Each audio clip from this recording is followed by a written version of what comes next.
Ang sasabihin ko sa iyo ngayon ay pwedeng makakabahala. Ang totoo, walang pakialam ang iba.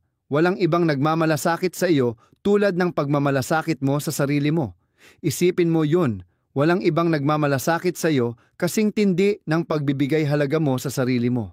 Sa huli, walang talagang may pakialam kung sino ka man, nasaan ka, o anong ginagawa mo. Pwedeng mapansin ka nila, pero makakalimutan ka rin agad.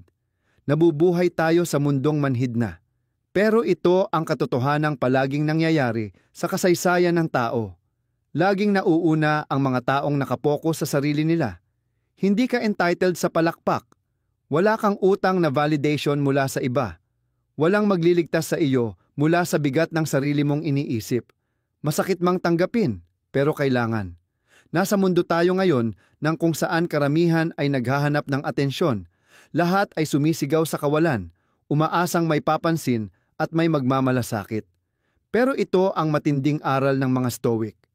Wala ka dapat inaasahang reaksyon mula kanino man.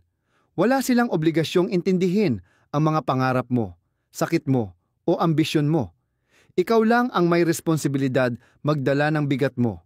At dito mismo nagsisimula ang kapangyarihan mo.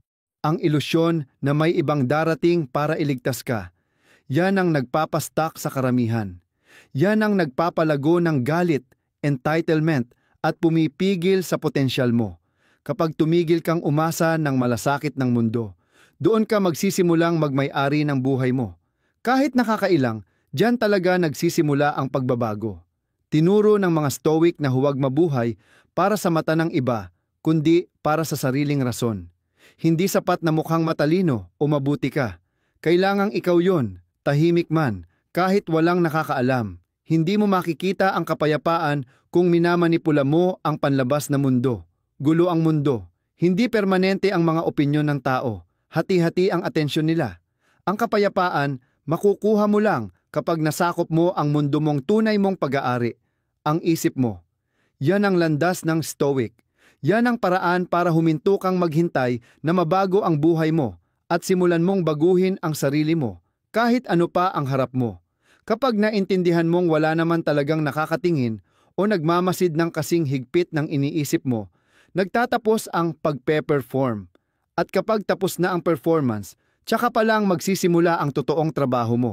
Yung gawaing hindi curated, hindi filtered, hindi ipinapalabas. Yung tahimik na lakas, internal work na bumubuo ng tibay, yung hindi naghahanap ng atensyon pero unti-unting nirerespeto dahil sa consistency. Hindi ito malamig na mensahe. Nagpapalaya ito. Dahil kapag na-realize mong wala talagang malasakit ang iba, gaya ng iniisip mo, titigil kang mag-perform at magsisimula kang maging totoo. Hindi ka na maghahabol, magtatanim ka na. At kapag talagang nagpo-focus ka na sa sarili mo, may disiplina, linaw at layunin, nagiging unstoppable ka. Hindi ka na lang nagre-react sa buhay. Nagiging steady ang sagot mo. Hindi mo na minimithi na maintindihan ka. Ikaw na ang umiintindi. Diyan, madidiskubre mo ang kalakasan na hindi kayang ibigay ng karamihan. Yung tahimik na kumpiyansa ng isang taong alam kung sino siya, kahit sino pa ang nanonood o kahit walang nanonood. Tara na, simulan natin. Una, ang alinggasngas ng audience. Isa sa pinakamalaking patibong sa buhay ay ang paniniwalang laging may nanonood, humuhusga, o tinitimbang bawat galaw natin. Ang ilusyon na ito nagdadala ng kaba, ng pag-aalinlangan.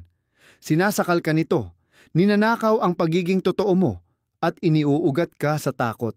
Alam ito ng mga Stoic. Sinabi ni Marcus Aurelius, "Hindi ko maintindihan. Mahal natin ang sarili natin kaysa maisip natin ang iba, pero mas mahalaga pa rin sa atin ang opinyon nila kaysa sa opinyon natin sa sarili." Bakit ka nabubuhay para sa audience na hindi naman nanonood? Habang tumitindi ang pagsubok mong mapansin, lalo kang nawawala sa sarili mong paningin. Hindi iniisip ng mga katrabaho o dating kaklase mo ang bawat kilos mo gabi-gabi. Ni mga malapit mong kaibigan, abala rin sa sariling buhay, takot, layunin, pagsisisi, at laban. Kahit mahal ka nila, limitado pa rin ang oras at lakas nila para sa landas mo. Hindi rin umiikot ang mundo nila sa'yo, gaya ng hindi rin umiikot ang mundo mo sa kanila. Pero ang dami pa ring natitigilan dahil sa iniisip na tinitingnan sila ng iba. Post dito, post doon. Bawat kilos, tanong kung ano sasabihin ng iba. Naghahanap ng like na parang pagmamahal, ng comments na parang payo, ng share na parang suporta. Pero totoo, hindi naman talaga nila iniisip ang pinost mo.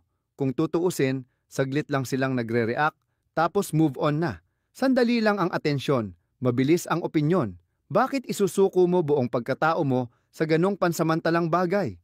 Lalo na, bakit mo itatayo ang pagkatao mo ayon sa opinyon ng mga taong makakalimot din naman sa nakita nila? Sayang ang presence mo, ninanakaw ang sariling kompas mo. Sa bawat pagdadalawang isip mo, dahil naisip mo ang sasabihin ng iba, nasisira ang alignment mo sa sarili. Tumatalikod ka sa prinsipyo at landas mo. Yan ang presyo ng imaginasyon mo na may nanonood, kamatayan ng pagiging totoo. Hindi para ihiwalay ka nitong kaalaman, kundi para palayain ka. Ang tawag nito ay lumipat mula performance papunta sa purpose. Kung wala namang nanonood, huwag para magpa-impress, kundi mag-improve. Gawin mo hindi para makita, kundi para tumibay. Mabuhay ka hindi dahil hinahangaan, kundi para sa sarili mong katahimikan. Walang audience? Hindi ibig sabihin walang saysay. Doon nagsisimula ang tunay na saysay. Doon lumalago ang integridad. Diyan mo sinusubukan ang sarili mong values. Diyan ka lumilikha kahit walang pumapalakpak. Diyan ka natututo ng disiplina kahit walang tumitingin. Minsan tahimik lang muna ang progreso, pero malalim ang epekto. Walang fireworks, walang likes, pero meron kang hindi matitinag na sentro. Nabubuo ito hindi sa pagpapapansin, kundi sa tiwala sa sarili, sa maraming oras ng katahimikan at matiyagang sakripisyo. Mga panalo na ikaw lang ang nakakakita. Pag tinanggal mo ang ingay ng validation, magkakaroon ka ng espasyo para sa totoo. Titigil ka na sa pag-adjust sa trip ng iba at sisimulan mong itayo ang buhay mo sa prinsipyo. Sa katahimikan, sa pag-iisa, doon mo matutuklasan ang tunay na lakas. Ang boses na kailangang tugunan ay yung konsensya mo lang. Hindi ang hiyawan ng masa, kundi sariling usapan mo sa sarili mo. Kapag wala na ang audience, mas malakas nang umiingay ang karakter mo. Hindi na kailangan ng validation ang mga kilos mo. Nagiging extension na sila ng mga values mo. Nagiging reflection sila ng kaayusan, priorities, virtues mo. Ikaw mismo, audience mo. Ikaw mismo, saksi mo. Hayaan mo ang kalayaang ito na maramdaman mo, pumasok sa puso mo. Walang nakamasid ng malapitan. At dahil dyan, pwede ka nang lumakad ng malaya. Humakbang ng hindi lumilingon. Hindi mo kailangan ng sulyap ng iba para maglakad ng tuwid. Hindi mo kailangan mapansin para maging karapat-dapat. Sa totoo lang, para sa mga stoic, ang tunay na halaga, ginagawaan sa kadiliman. Nabubuo ang karakter sa katahimikan. Nabubuo ang disiplina kapag walang pumapalakpak. Nagiging marangal ka kahit walang medalya. Gawin mo ang mga kilos mo hindi dahil sa vanity kundi sa virtue, hindi dahil sa impresyon kundi sa insight. Tinuro ni Seneca, ang matalinong tao, kontento na sa sarili, hindi dahil sa pananatili kundi sa direksyon. Alam niya kung saan siya papunta at lakad lang siya. Nakafocus sa path niya, hindi sa tao. Steady siya kasi alam niya, panloob ang values niya, hindi panlabas. Nagbabago ang crowd, umiikot ang uso, pabago-bago ang mood ng tao. Pero ang landas, landas ng virtue, lakas ng loob, temperance, yun ang tumatagal. Lakaran mo ng may layunin, lakaran mo kahit mag-isa, lakaran mo lalo na kapag tahimik. Mabuhay ka sa paraang may saysay kahit hindi malaman ng iba ang ginawa mo. Yan ang sukatan ng tunay na lakas. Yan ang pagbuwag sa alamat ng audience. Doon tumitigil ang pagtatanghal at nagsisimula ang prinsipyo. Simulan mo ang araw mo sa isang simpleng tanong. Para ba sa sarili ko to o para sa kanila? Sa bawat desisyon, alisin mo ang imahinasyon ng audience. Ipikit mo ang mata mo. Tanungin mo, kung walang makakaalam na ginawa ko, to, gagawin ko pa rin ba? Doon lalabas ang katotohanan mo. At kapag sinabayan mo yun, babalik ang kapangyarihan mo. Pangalawa, Entitlement ang sumisira sa paglago. May mapanganib na paniniwala na kumakalat sa utak natin. Yung pakiramdam na may utang ang mundo sa atin. Na dahil sinubukan natin, dapat suportahan tayo. Dahil nasaktan tayo, dapat may tutulong. Dahil lang nag-e-exist tayo, dapat makilala at irespeto tayo. Tinumba ng mga Stoic ang mitong ito.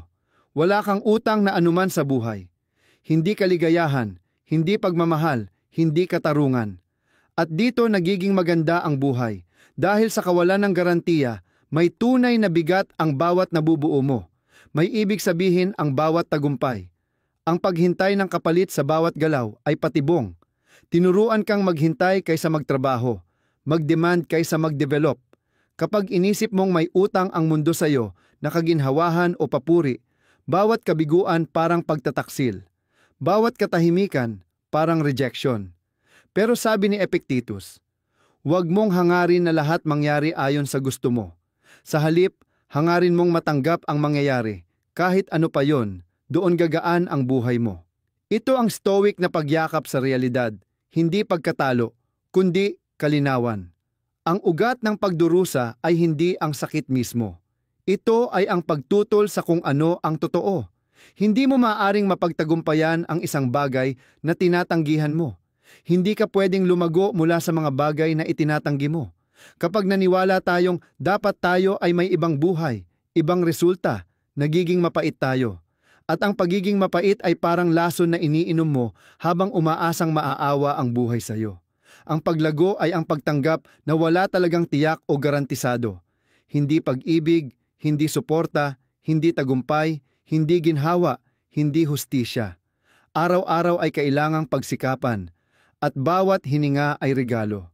Maaaring iba ang iyong lugar ng kapanganakan. Maaaring mas mabigat pa ang iyong dinanas. Maaaring mas marami ka pang nawala kaysa sa mayroon ngayon. Pero narito ka, humihinga, may kakayahan, nag-iisip, nakararamdam. Hindi iyon wala lang. Hindi iyon karaniwan. Bihira iyon. Marupok iyon. Pero makapangyarihan. Ang katotohanang buhay ka at may isip na kayang magpasya ay ang panimulang punto mo. Kapag binitiwan mo na ang pakiramdam ng karapatan, mas bibilis ang iyong paglago. Mas mabilis kang titigil sa paghiling na maging patas ang buhay at magsisimulang maging mas matibay kaysa sa hindi makatarungan. Iyan ang tunay na pagliko. Doon nagsisimula ang personal na pag-usbong. Hindi kapag nakamit mo ang gusto mo, kundi kapag pinili mong maging ikaw, anuman ang resulta. Ang buhay ay hindi negosasyon na kapag nagsikap ka, siguradong makakamit mo ang gusto mo. Ito ay pagsusulit kung sino ka sa harap ng kawalang katiyakan. Hindi resulta ang sukatan ng tagumpay ng mga Stoic, kundi integridad. Ang paniniwala nila, ang tunay na gantimpala ng buhay ay ang pagiging tao na nananatiling kalmado kahit wala sa kanya ang lahat. Kaya kapag walang ipinangako, hindi ka malulumbay. Maghahanda ka. Sasanayin mo ang sarili mong magsimula mula sa wala. Tinatanggap mo ang panganib na masaktan, ang presyo ng disiplina, ang pag-iisa ng pamumuno, lahat iyon kahit walang palakpakan. Matututo kang maging matibay kapag ang buhay ay magulo at magaspang. Ang pagbitiw sa entitlement ay hindi nangangahulugang maging malamig o mapait. Hindi ito pagtigas ng puso o pagsasara ng palad. Ito ay pagiging empowered, hakbang patungo sa ganap na pananagutan. Ibig sabihin, wala nang paghihintay ng tamang oras. Wala nang pagbubunto ng sisi sa iba. Wala nang paghihintay ng rescue. Ibig sabihin nito, walang may utang sa akin, kaya ako mismo ang gagawa. Susulatin ko ang aking tadhana mula sa mga desisyong ginagawa ko kahit walang nakatingin. Palalaguin ko ang utak ko, titindihin ang disiplina, at maglalakad ng walang hinahanap na papuri o tulong. Ito ang tunay na respeto sa sarili. Pagharap sa salamin na alam mong ang progreso mo ay para sa iyo, hindi para sa magulang mo, hindi para sa partner mo, hindi para sa nakaraan mo, hindi para sa lipunan, hindi dahil sa swerte. Ikaw. At iyan na nga ay isang pabigat at pagpapala. Dahil kapag nakasalalay sa iyo, ibig sabihin, nasa loob mo rin ang sagot. Ikaw ang tagapagtayo, ikaw ang sisidlan, Ikaw ang dahilan. Ikaw ang apoy at ang kamay na bumubuo sa bato. Ikaw ang magsisimula kahit walang mag-utos. At magpapatuloy kahit walang pumalakpak. Ikaw ang sagot sa mga tanong mo. Ikaw ang lakas na hinahanap mo. Ang kalinawan na matagal mong pinananabikan. Ang permiso na inintay mo. Lahat ng iyon ay nasa iyo na. Likas kang may dala ng lahat ng kailangan mo. Dahilan para magsimula. Tapang para magpatuloy. At potensyal na tapusin. Ang entitlement ay naghihintay. Ang pagmamay-ari ay kumikilos. At ang pagkilos ang ugat ng totoong pagbabago. Kapag tumigil ka ng umasa na ibigay ng buhay ang hindi mo pinaghirapan, makakamit mo ang kalayaan na buuin ang sarili mo, walang hangganan. Hindi mo nahihilingin na mas magaang ang pasanin. Matuto kang palakasin ang likod mo. Piliin ang pagkilos kaysa paghihintay. Piliin ang pagtanggap ng pananagutan kaysa reklamo. Harapin ang buhay hindi nang nakasara ang kamao na puno ng hiling, kundi ng bukas na isipan, handang mag-adjust, at matibay na puso na kayang tiisin. Piliin ang kalinawan kaysa kalituhan, planadong hakbang kaysa magulong ingay. Hindi hihinto ang mundo para bigyan ka ng kapayapaan. Hindi ito titigil para linawin ang layunin mo. Dapat ikaw mismo ang gumawa niyon. Kapayapaan ay nililikha, hindi tinatanggap. Layunin ay pinaghihirapan, hindi nabubunot lang. Kapag tinigilan mo ang paghihintay, tumitigil kang maging alipin ng bagyo. Sisimulan mong harapin iyon ng nakadilat. Yayayakapin mo ang unos. Guguhit ng silungan kung saan ang iba ay takot. Ikaw ang tao na matatag sa gitna ng kawalang katiyakan. Iyan ang diwa ng lakas ng stoic. Hindi pantasya, hindi pagdepende, kundi matapang, planado, at araw-araw na paghubog ng karakter mo. Iyan ang pinipili mo kahit walang paalala. Iyan ang pinaninindigan kahit walang pumalakpak. Iyan ang itinatama mo kahit walang nakakakita. Ang tibay ay hindi ginagawa sa spotlight, kundi sa likod. Piliin mong kumilos na parang walang darating na tagapagligtas. Dahil doon nagsisimula ang pag-angat mo. Doon mo marirealize na ang hinihintay mo pala ay ikaw rin. Ikaw ang parola sa bagyo mo. Pinapanood ka ng future mo. Umaasa ang nakaraan mong sarili sa'yo. Hayaan mong parehong masilayan ang araw na tumigil kang maghintay at sinimulan mong maging ikaw. Maipakita sa kanila ang sandaling tinigilan mong humingi ng tulong at nagsimulang maging pundasyon para sa sarili mo. Isulat ang 3 bagay na tingin mong utang ng mundo sa'yo. Tapos guhitang pahalang ang bawat isa, literal na binabawi mo iyon.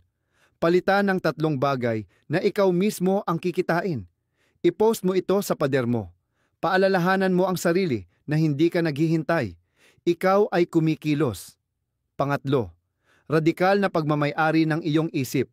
Naniniwala ang mga stoic na ang isip mo lang ang tunay mong teritoryo. Hindi bahay mo, hindi trabaho mo, hindi reputasyon mo, isip lang. Ito ang huling kaharian ng kalayaan, ang pinakahuling hangganan ng tunay na soberanya. At karamihan, iniwan na ito ng hindi namamalayan. Mas binabantayan pa ang kanilang cellphone kaysa sariling kaisipan. Mas pinapaganda ang resume kaysa sa paniniwala. Mas maraming enerhiya sa panlabas na anyo kaysa panloob na kaayusan. Pero ang isip, ang kaisipan mo, ang rason mo, ang mga desisyon mo, doon nakatira ang tunay mong kapangyarihan. Doon binubuo ang karakter. Doon pinangangalagaan ang kalayaan. Doon nagsisimula ang bawat disiplina, pagpipigil, tibay, at tapang. Sa halip na pamunuan ang panloob nilang mundo, inuupahan ng karamihan ito sa mga distraction, opinyon ng iba, takot, uso. Isinusuko nila ang kanilang soberanya. Scroll ng scroll, sunod-sunod na opinyon, bawat pagputok ng emosyon. Binubuksan nila ang pinto ng kaisipan nila sa bawat istorbo. Tapos magtataka kung bakit parang talunan sila. Nagiging alipin ng ingay, panlabas man o panloob. Konsumidor, hindi tagalikha. Nagpapanik, hindi naghahanda. Pero sabi ni Marcus Aurelius, may kapangyarihan ka sa isip mo, hindi sa nangyayari sa labas. Maunawaan mo ito at makakahanap ka ng tunay na lakas. Lakas hindi sa katahimikan lang, kundi sa pamumuno, sa reaksyon, sa direksyon, sa kalinawan. Hindi mo makokontrol ang bagyo, pero kaya mong kontrolin ang kapitan. At ang isip mo ang kapitan. Kung iiwan mo ang pwesto na yon, alipin ka ng bawat hangin at alon. Pero kung bawiin mo ang pwesto na yon, kahit anong unos, makakatawid ka. Kapag itinigil mo ang panlabas na paghahanap ng peace at sinimulan mong patibayin ang panloob mong kuta, magbabago lahat. Parang bumubuo ka ng pader, brick sa ibabaw ng brick, sa mismong ulo mo, inaayos ang pundasyon mo, hanggang maging matatag ang mundo ng damdamin mo. Makikita mo ang pattern kahit puro ingay, matututong pumili ng tugon kaysa paulit-ulit na reaksyon. Bawat pag-iisip ay bato, bawat prinsipyo ay haligi ng suporta. Ang damdamin mo, posteng magpapatibay, hindi mga tirano. Ang isip mo, kaibigan, hindi sabotyur. Ang atensyon mo, sandata, hindi kahinaan. Hindi ka na mabubunot ng gulo sa paligid, magsisimula kang gagalaw mula sa matibay na core sa loob mo. Mapapansin mong kaunti lang pala talagang kailangan mong kontrolin sa labas kapag matatag ang namamahala sa loob. Hindi ka na interesado sa mga uso, mas binibigyan ng halaga kung ano ang walang hanggan. Hindi ka na kinakabahan sa opinyon ng iba, mas abala ka sa sarili mong linaw. Hindi mo na hinahabol ang bagong kilig. Bumubuo ka ng katahimikan. Ikaw ay posteng matatag. Ikaw ay buo. Ikaw ay matalim. Ang ganitong pagmamay-ari ay bihira kasi nangangailangan ito ng pananagutan. Nangangailangan ito ng discomfort. Hinahanap nito na tigilan mo na ang pag-iwas sa sarili mo at simulan mong harapin kung ano ang nasa loob mo. Walang filter, walang dahilan, walang maskara. Hinahanap nitong tigilan mo na ang paghahanap ng distraksyon at magsimulang maghanap ng direksyon. Mas madali kasing magpa-distract, mas maingay sila, mas kumikislap, mas mabilis magbigay ng kasiyahan. Pero ilusyon lang sila. Pinapabagal lang nila ang pag-usad mo at tinatago ang totoong lakas mo. Ang direksyon nangangailangan ng linaw, at ang linaw ay nangangailangan ng tapang. Nangangailangan ito ng katapatan tungkol sa mga bagay na pinatubo mo sa isip mo. Mga paniniwala, pagkukumpara, at mga panlilinlang sa sarili na tahimik na humubog sa mga kilos mo.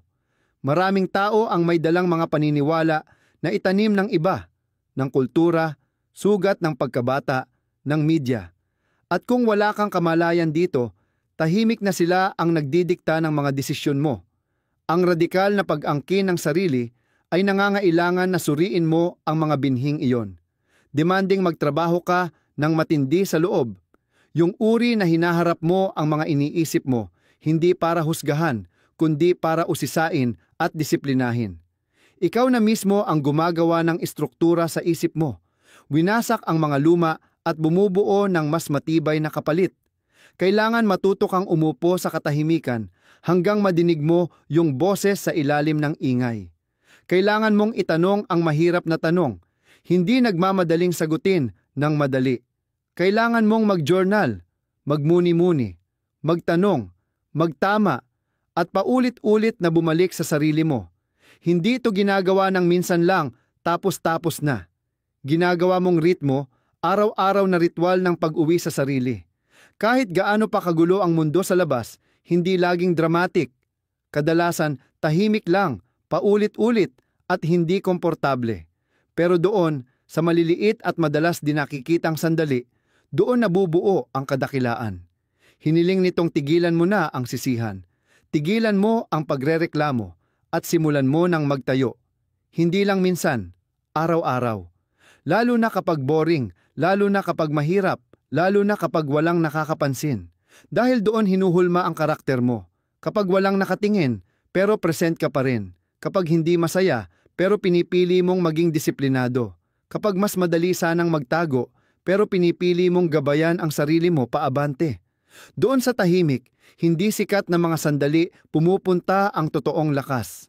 Yung lakas na hindi mapeke, hindi pwedeng hiramin, hindi mabibili.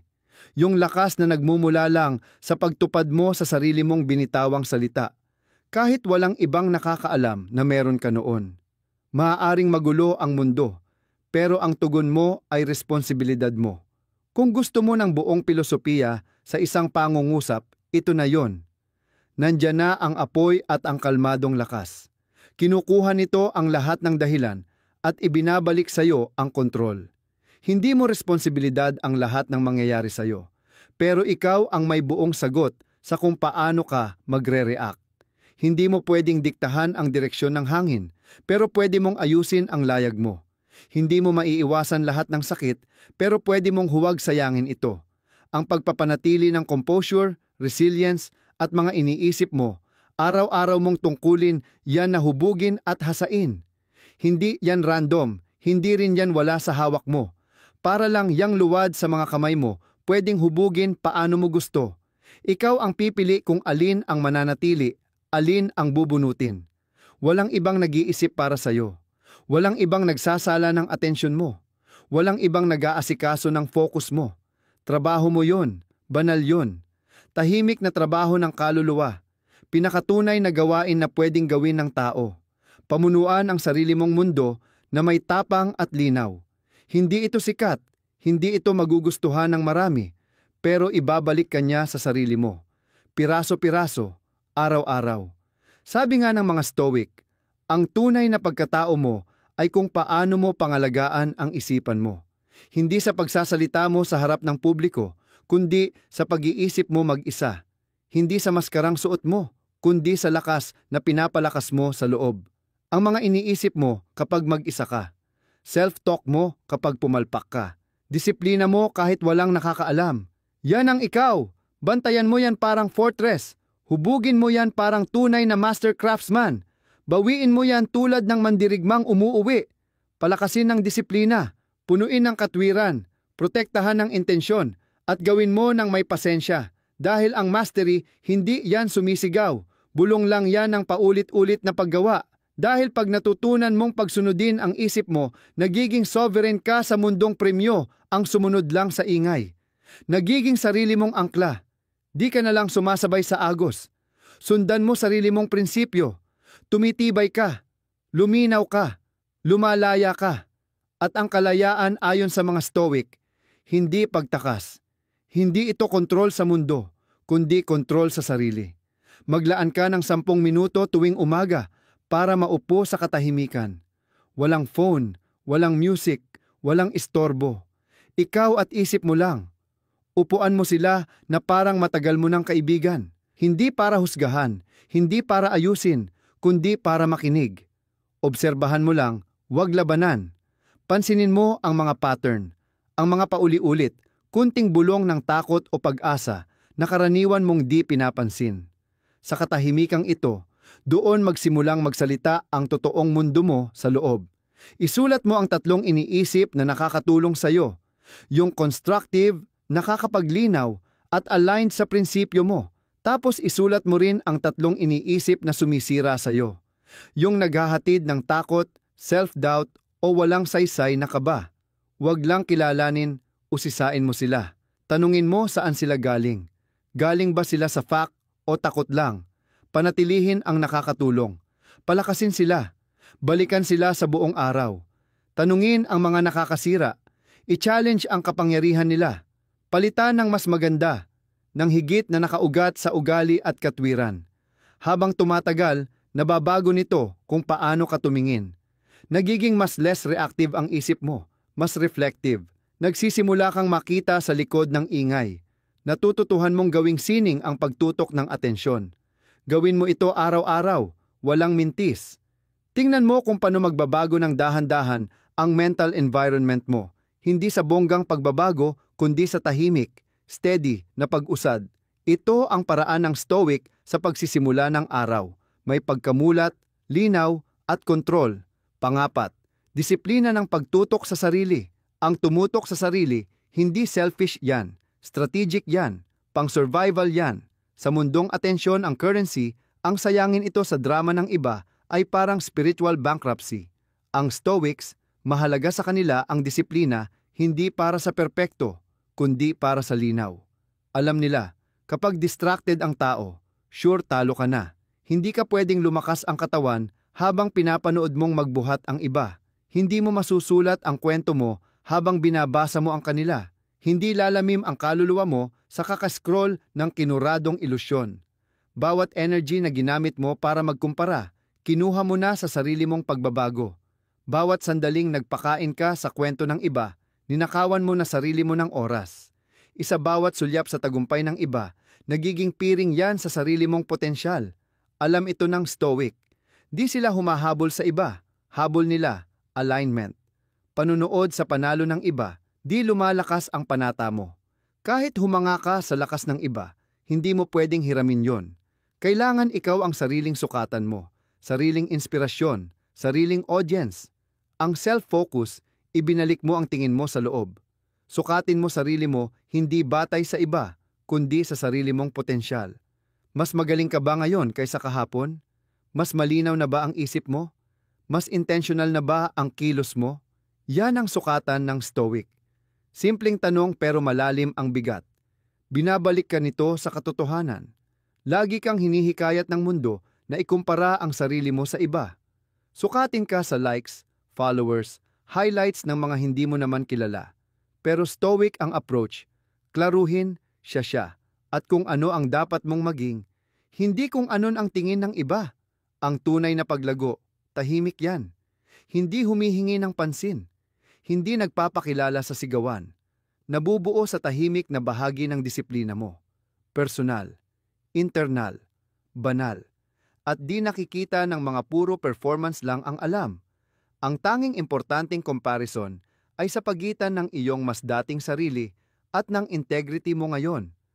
Ang tanging sukatan na mahalaga ay kung aligned ka bang mabuhay, hindi kung impressive ka lang. Disiplina hindi ibig sabihin na gawa mo lang yung mahirap minsan. Ulit-ulit mong ginagawa ang mahalaga, kahit di komportable, kahit walang pumapansin. Yan ang commitment mo sa sarili mo, kahit walang nanonood, walang umaapir, walang nagva-validate. Yan ang pagtupad sa sarili mong pangako, kahit parang walang pagbabago. Tahimik na ulit-ulit na ginagawa. Yan ang bumubuo ng greatness. Yung hidden hours, maliliit na refinement, deliberate na pagbabalik sa purpose kahit natalo ka ng tukso at distraksyon. Disiplina ang pundasyon sa ilalim. Hindi kita sa labas, pero yun ang nagpapasulid sa'yo kapag sinusubok ka ng buhay at laging mangyayari yan. Disiplina, hindi reactive, proactive yan. Pinaghahandaan mo bago dumating ang unos. Pinapalakas ka nito para pamunuan mo ang sarili mo kahit pagod ka at walang gana. Ito ang nagpapanatili sa'yo sa lupa kapag magulo ang lahat at nagpapalipad kapag nawawala ang inspirasyon. Invisible armor mo yan kapag mundo mo ay gustong-gusto kang gumuho. Boses na nagsasabing, ulit, kahit gusto mo nang tumigil. Resilience ito na naitatayo mo kapag ayaw mong magpadala sa dahilan. Integridad ito na nabubuo kapag pinipili mo yung tama kaysa madali. Sa bawat pagkiling mo sa boses na yon, mas lumalakas ka, hindi mas sumisigaw, hindi mas tumatanyag, pero mas tumitibay ka kung saan pinakaimportante. Sa tapang, consistency, inner peace, composure, control, at character. Yan ang trabaho, yan ang daan, yan ang landas ng Stoic. Landas hindi ng reaching, kundi ng alignment. Hindi ng ingay, kundi ng linaw na disiplina lang makakapagbigay. Hindi siya umaasa sa reward ng iba o biglaang motivation. Hindi nasusukat sa palakpak, trophy o post. Nasusukat siya sa paninindigan. Ito ang landas ng isang taong umaangat, hindi dahil sa atensyon, kundi dahil sa intensyon. Siya ang sumasagot sa katahimikan gamit ang estruktura. Isang landas na nilalakad hindi para sa palakpakan, kundi para sa katotohanan. Hindi para sa mga nanonood, kundi para sa kaluluwa. Tahimik ito, sinadya at mahirap, pero ito lang ang landas na nagdadala sa tunay at pangmatagalang kapayapaan. Hindi ito nagbabago, depende sa panahon, mood o uso. Nananatili itong matibay tulad ng bato at hinihingi na mahubog mo ang sarili mo nang may pagtitiyaga habang binabangga ang kanyang mga pagsubok. Bawat hakbang mo sa landas na yon ay nagpapalakas sa iyo. Kahit pamabagal, kahit di halata, kahit mas matagal makuha ang resulta kaysa sa inaasahan mo. Ang progreso, hindi palaging maingay, pero laging nadaragdagan. Tuwing nilalabanan mo ang tukso, pinapatibay mo ang direksyon. Tuwing tinutupad mo ang pangako mo sa sarili mo, tumitibay ang integrity mo. Ang karakter mo hinuhubog sa maliliit na sandaling walang nakakapansin. Ang daan ng Stoic ay hindi binanay sa kasiyahan, kundi sa tapang. Hindi pinalamutian ng papuri, kundi pinanghahawakan sa prinsipyo. Hinihiling nitong maging consistent ka kahit mahirap. Kumilos base sa values kahit salungat ang emosyon mo. Magpatuloy kahit nawala ang motivation. Hindi ito humihingi ng galingan para makita ng iba. Lakas ang kailangan. At araw-araw, piliin mong lakaran ang landas na yon. Kahit walang nakakakita, kahit pakiramdam mo umaakyat ka ng mag-isa sa katahimikan, lalong tumitindi ang lakas mo. Hindi sa paningin ng mundo, kundi sa paningin ng pinakamataas na bersyon ng sarili mo. Yun ang nagmamasid. Hindi sumisigaw, tahimik lang na nag-oobserba. Hindi pumapalakpak, pero natatandaan. At sa tahimik na pagmamasid na yon, nabubuo ang mas malalim na uri ng respeto, self-respect. Palakpak na walang tunog pero umaalingaw-ngaw magpakailanman. Standing ovation ng kaluluwang alam niyang nanatiling totoo. Premyong hindi naaaring kunin, hindi pwedeng dayain, hindi nabibili, kundi pinaghihirapan. Isang disiplinadong araw, sunod sa isa pa. Magtakda ng oras bawat araw na tatawagin mong walang pagtutulungan oras. Sa oras na ito, lumayo sa social media. Magnilay sa sarili mong paglago. Isulat sa journal ang mga pagbabago mo. Tukuyin ang isang kahinaan at magtakda ng isang maliit na aksyon para ma-improve yon. Tupanin ang pangako, ulitin araw-araw. Ganito unti-unting nagiging bahagi ng pagkatao mo ang disiplina. Panglima, mula sa reaksyon tungo sa tugon. Karamihan ng tao parang mga naglalakad na trigger. Isang komentaryo, isang tingin, isang headline, biglang nagugulo ang sistema. Isang text na hindi nasagot, isang maraming ngiting bastos, isang balitang masama, at parang kinidnap na ang buong araw nila. Nag-iiba ang mood, nawawala ang focus. Wasak ang balance ng emosyon. Ang isipan, bihag ng damdaming hindi man lang nila inaalam. Automatic at walang malay ang chain reaction. Pero kakaiba ang Stoic. Hindi siya basta nagre-react, tumutugon siya. Hindi siya natataranta sa gitna ng kaguluhan. Umuurong siya, nagmamasid, kumikilos ng malinaw ang isipan. Gumagawa siya ng espasyo sa pagitan ng nangyari at ng gagawin niya dito. Ito ang kapangyarihan. Di kapangyarihang kontrolin ang mundo, kundi kontrolin ang sarili niya habang nasa mundo. Sa ganitong kontrol, hindi siya madaling manipulahin. Ang pagiging reaktibo, palatandaan ng isip na di pa sanay. Parang pagkaalipin sa emosyon. Ganito pag ang nervous system mo ang boss at tahimik lang ang isip mo. Ganito pag ang kaguluhan sa labas nagiging pagbagsak sa loob. Pero ang tumugon ay pag-angkin muli ng trono mo.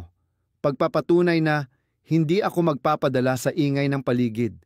Hindi ko ibibigay ang kapayapaan ko sa kung anong mangyari.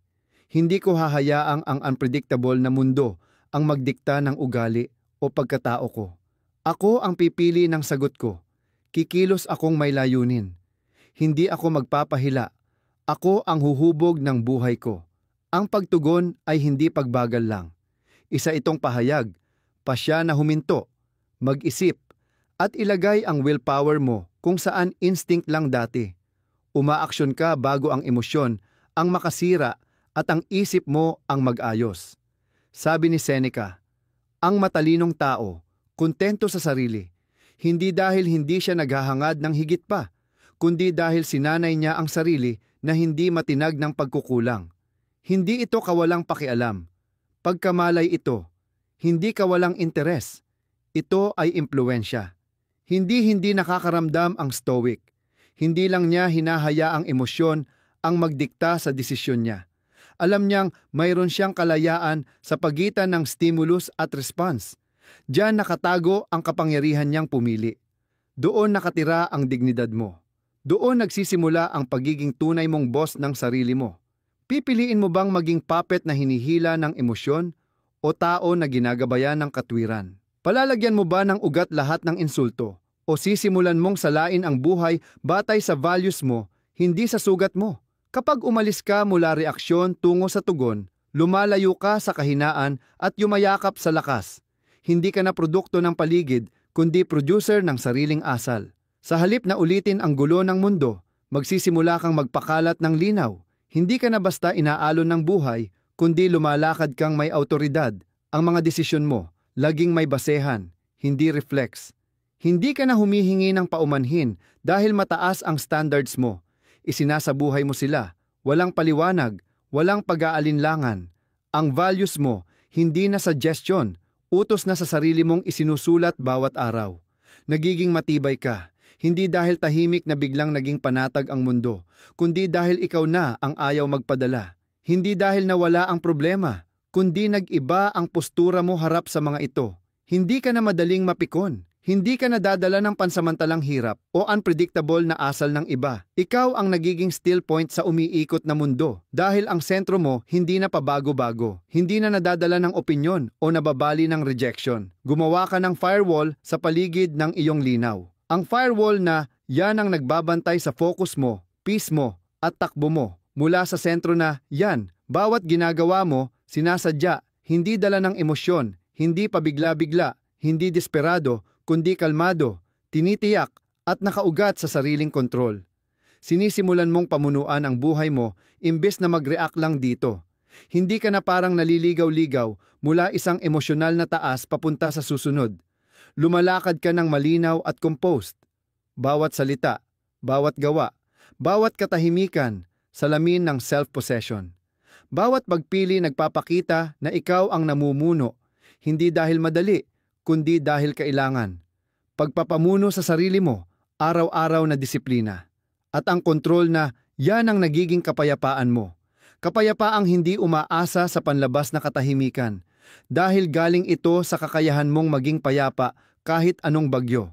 Hindi ito naghihintay na lumambot ang mundo, kundi humaharap sa mundo na matalim ang focus. Hindi ito umaatras sa hirap, kundi tumatagal na may wisdom. Kapayapaan na nagiging lakas mo. Lakas na hindi ipinagyayabang, ngunit nararamdaman. Hindi showy, kundi matatag. Hindi ito nangangailangan ng validation o announcement. Ipinapakita ito sa consistency. Lakas na hindi sumisigaw, kundi umaalalay. Lakas na binabago ka mula sa loob at umaabot sa lahat ng naaabot mo. Nahuhubog nito kung paano ka humarap sa trabaho, relasyon at mga pagsubok. Gumagawa ito ng tahimik na gravity. Napapansin ito ng tao kahit di nila masabi. At yan ang pinakamakapangyarihang klase ng lakas. Yung hindi kailangang patunayan, kundi isabuhay lang ng totoo. Kapag may bagay na nag-trigger sa'yo, huminto ka, magbilang ng hanggang 10, huminga, damhin ang init, pagbilis ng tibok ng puso, mga dating ugaling gustong makialam. Ito ang unang gate ng self-mastery, awareness. Pagkatapos, piliin ang katahimikan. Kahit bumabagyo sa loob, piliing huwag magpadala.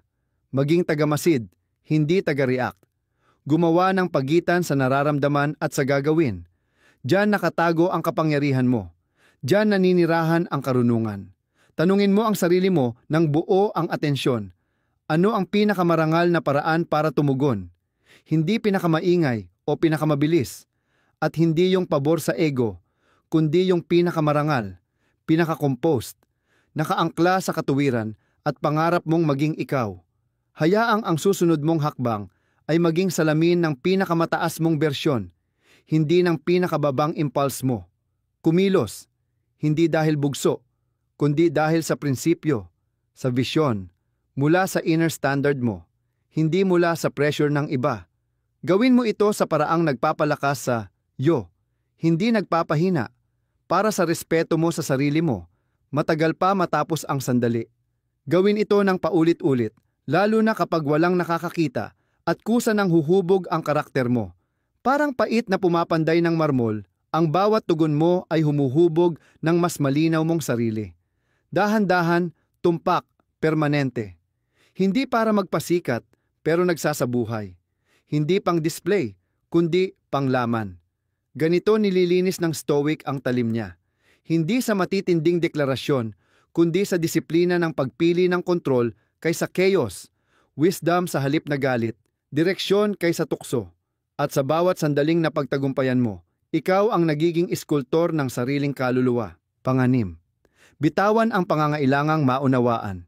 May tahimik na desperation sa mga taong pakiramdam ay hindi naririnig. Ang pagnanasa na mapansin, ma-validate, maintindihan ng iba, pwedeng maging sariling kulungan. Alam ito ng mga Stoic. Tinuro nilang madalas, ang pangangailangang maunawaan ay kalaban ng tunay na pag-unawa sa sarili. Paalala ni Marcus Aurelius sa sarili niya, huwag mong sayangin ang natitira mong oras sa pag-aalala kung anong ginagawa ng iba, maliban na lang kung naaapektuhan ang kapakanan ng nakararami. Pipigilan ka nitong gumawa ng anumang makabuluhan. Anong saysay ng pagmamakaawang maintindihan ng mga taong hindi naman kilala ang sarili nila? Hindi pagpapaliwanag ang landas patungo sa kapayapaan. Ito'y naitatag sa loob, sa pagkakatugma ng iyong kalooban. Kapag tinigilan mo na ang kagustuhang maintindihan ka, mas malinaw mong nauunawaan ang sarili mo. Kapag hindi mo na hinahanap ang kumpirmasyon ng iba, nagiging mas totoo ang iniisip mo. Kapag bitawan mo na ang obsesyon sa iniisip ng iba, mas nagiging totoo ang mga kilos mo. Hindi mo utang sa kahit sino ang istorya mo. Utang mo sa sarili mo ang pag-unlad mo. Ang lakas mo ay hindi para palaging magpaliwanag. Para ito sa pagbuo. Hindi lahat ay makakaintindi ng katahimikan mo, ng mga desisyon mo, ng pananaw mo. May mga mag-aakalang ang disiplina mo ay pagiging malayo. Ang tutok mo ay pagkamataas.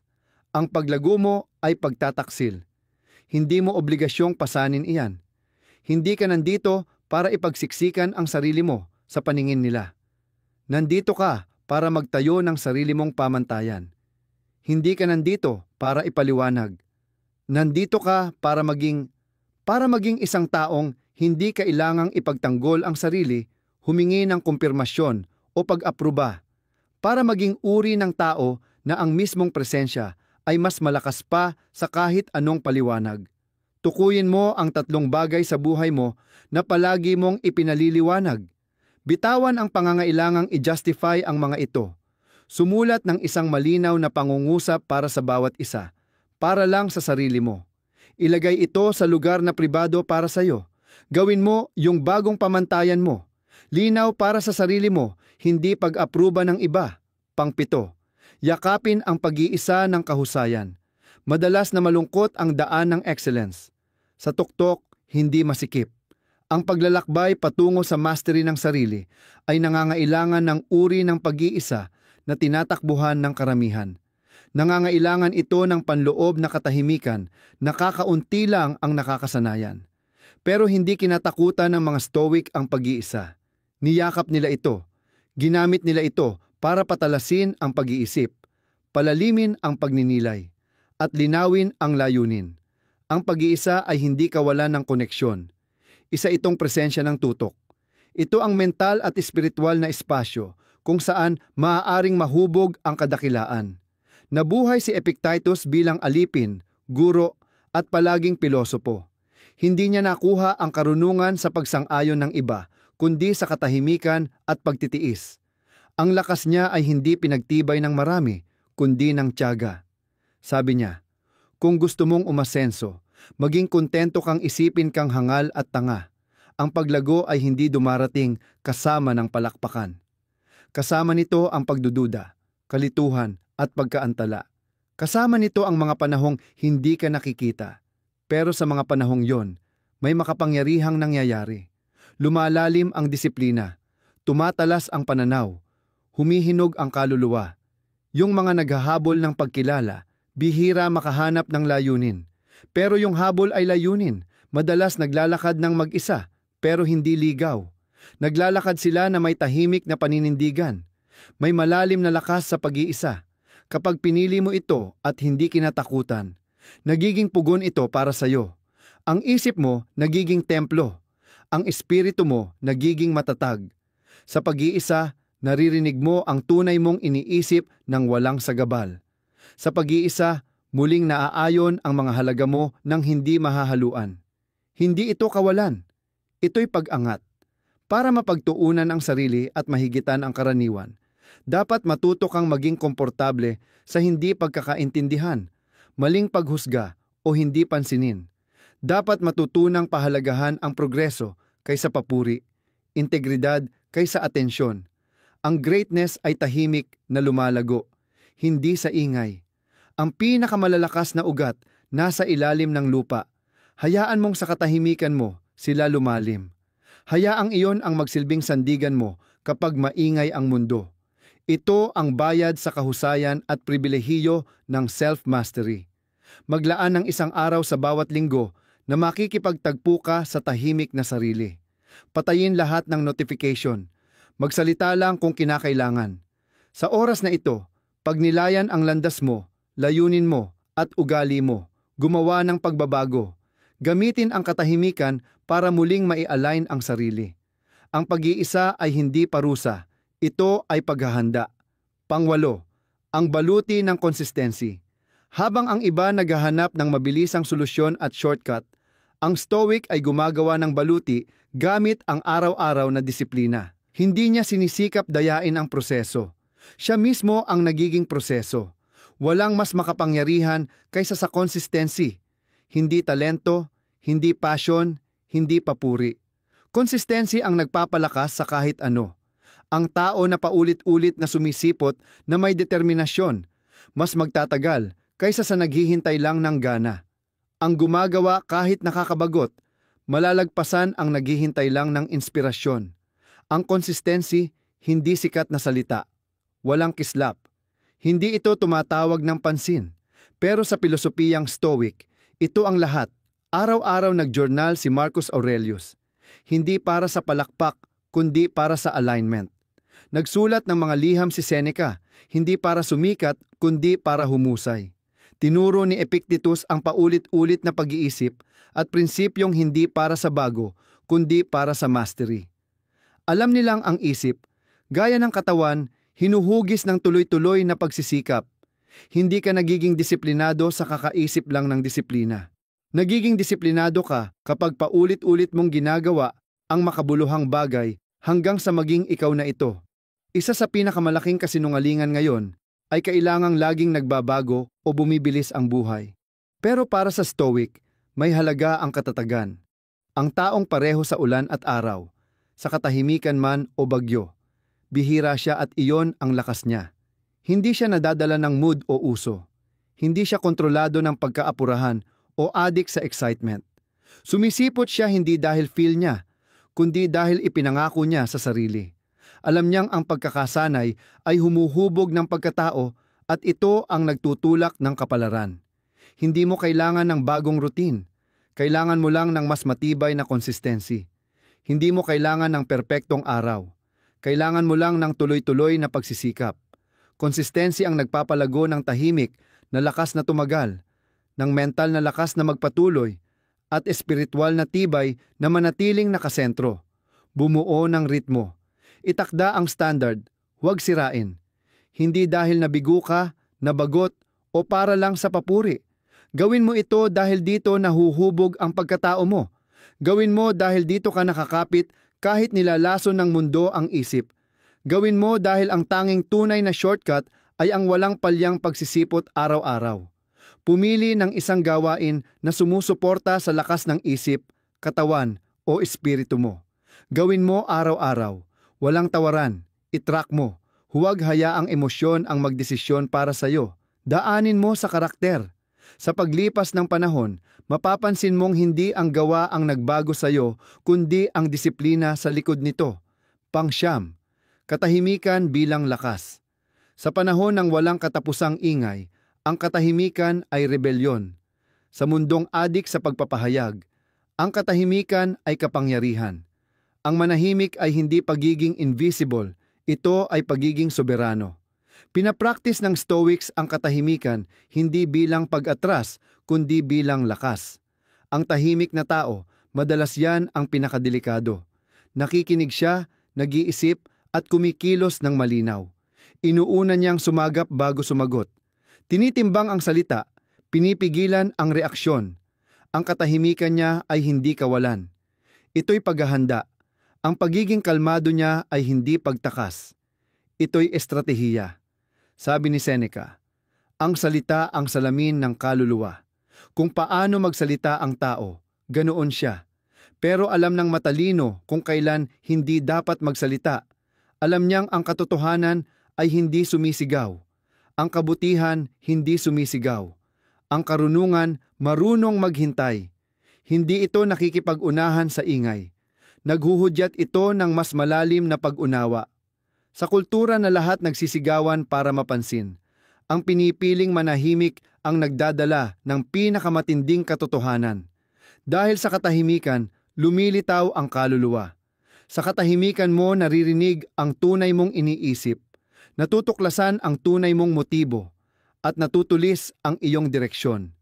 Pinoprotektahan ka ng katahimikan mula sa padalos-dalos na reaksyon. Binibigyan ka nito ng oras. Pinapanatili ang lakas mo. Pinangangalagaan ka mula sa salitang hindi mo na mababawi.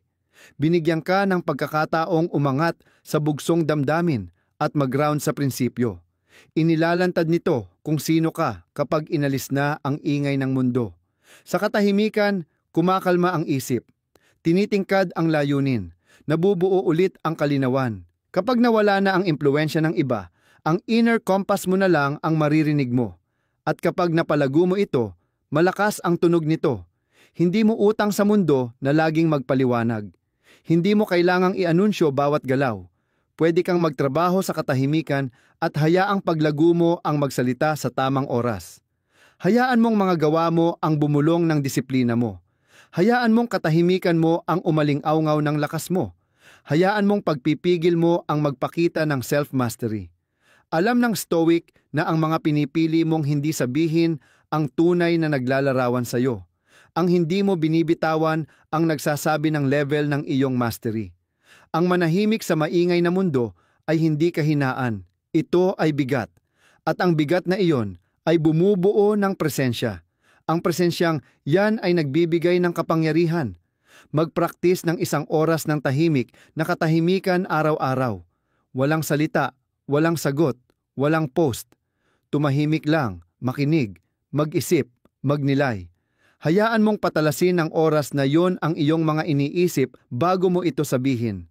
Ang katahimikan ay nagpapatalas ng linaw. Pang-10, ang tahimik na lakas ng pagiging. Hindi naghahabol ng pagkilala ang Stoic. Tahimik siyang nagiging walang humpay. Hindi siya naghahanap ng pansin dahil alam niyang ang mga ginawa para sa palakpak ay namamatay sa katahimikan. Habang ipinapahayag ng mundo ang ambisyon, pinapino naman ng Stoic ito. Habang ang iba ay nagkukwento ng kanilang mga pangarap, hinuhubog niya ang kanyang mga araw. Habang ang iba ay sumisigaw, siya ay nagpapatalas. Hindi niya kailangang magpakitang gilas dahil abala siya sa pagbabago ng sarili. Ang pagiging ay hindi maingay. Pang-araw-araw ito. Disiplinado. Ginagawa kahit walang nakakakita. Hindi minamadali. Paulit-ulit. Hindi naghahabol ng sandali ang Stoic. Binubuo niya ang momentum. Sinulat ni Marcus Aurelius, huwag mo nang sayangin ang oras kakatalo kung ano ang dapat na mabuting tao. Maging isa. Iyan ang buod ng paglalakbay ng Stoic. Hindi talakayan, hindi pagpapakitang tao, kundi halimbawa. Ang pagiging ay nagmumula sa loob, hinubog ng sarili. At hindi ito natatapos. Dahil ang pagiging Stoic ay hindi pagdating. Ito ay tuloy-tuloy na paglalakbay. Unti-unting binabawasan ang kahinaan. Pinapakinis ang karakter. Pinapalakas ang paninindigan. Isa itong proseso na sinusukat sa mga aksyon, hindi anunsyo. Bawat araw, bawat desisyon, bawat maliit na tagumpay ay bumubuo ng isang buhay na nagsasalita kahit walang salita. Hindi mo kailangang magpatunay ng kahit ano. Kailangan mo lang umabante. Hindi mo kailangang hangaan. Kailangan mong sumang-ayon sa sarili mo. Hindi tumataas ang halaga mo kapag napansin ka ng iba. Tumataas ito kapag napansin mo ang agwat sa pagitan ng dati mong sarili at ng nagiging ikaw at pinipili mong isara iyon. Maaaring hindi ka palakpakan ng mundo. Maaaring hindi ka mapansin. Ayos lang. Ikaw, mapapansin mo. Malalaman mo ang bigat ng sariling pagsusumikap. Madadala mo ang kumpiyansa na dala ng consistency. At sapat na yon, kapag pinili mo ang tahimik na daan ng paglago, disiplina at pag-iisip, mapapansin mong may kakaiba. Gagaan ang pakiramdam mo, luminaw ang isip, mas malaya ka. Hindi dahil gumaan ang buhay, kundi dahil mas naging matatag ka. Magsisimula kang maglakad ng may paninindigan, hindi pagkalito. Magsisimula kang magsalita ng kaunti pero malaman. Magsisimula kang maghangad ng kaunti pero magbigay ng higit. Tumatigil kang magpatunay, nagsisimula kang maging. At balang araw, nang walang paalam, mapapansin mo, naging taong titingalain ng dati mong sarili. Taong hindi binuo ng ingay, kundi ng karakter. Hindi nakabase sa estado, kundi sa laman ng pagkatao. At yan ang tunay na gantimpalang stoic. Hindi palakpak, kundi ang katauhang hinubog ng tahimik na pag-uulit. Bago matulog, pag nilayan mo ang tanong na ito, ano ang naging ako ngayon? Hindi ang mga naabot mo. Hindi ang mga naiwasan mo. Ano ang naging ikaw? Mas matatag, mas malinaw, mas kalmado, mas marunong. Hayaan mong hubugin ng sagot na iyan ang iyong susunod na araw. Ang hanapin ang pagiging hindi ang nagpapanggap lang, ang gawin mong layunin sa buong buhay. Ito ang katotohanang tinatakasan ng karamihan. Walang pakialam ang iba. At dahil dyan, ikaw dapat ang magmalasakit sa sariling paglago. Dapat mong alagaan ang iyong isipan. Dapat mong alagaan ang iyong kaluluwa. Hindi para sa palakpak, hindi para sa followers, kundi para sa sarili mo. Hindi humingi ng atensyon ang mga stoic. Humingi sila ng disiplina. Humingi sila ng focus. Humingi sila ng kabutihan. At nagbigay sila sa mundo ng isang bagay na bihira. Mga taong naging mas mabuti, hindi mas maingay. Itigil na ang paghihintay na may magmalasakit. Huwag ka nang magmakaawa na may pumansin. Simulan mong pansinin ang sarili mo. Simulan mong alagaan ang sarili mo. Simulan mong buuin ang sarili mo ng tahimik, matapang, araw-araw. Maaaring hindi ka pinapanood ng mundo, pero ikaw ay nakakakita. At sapat na yon.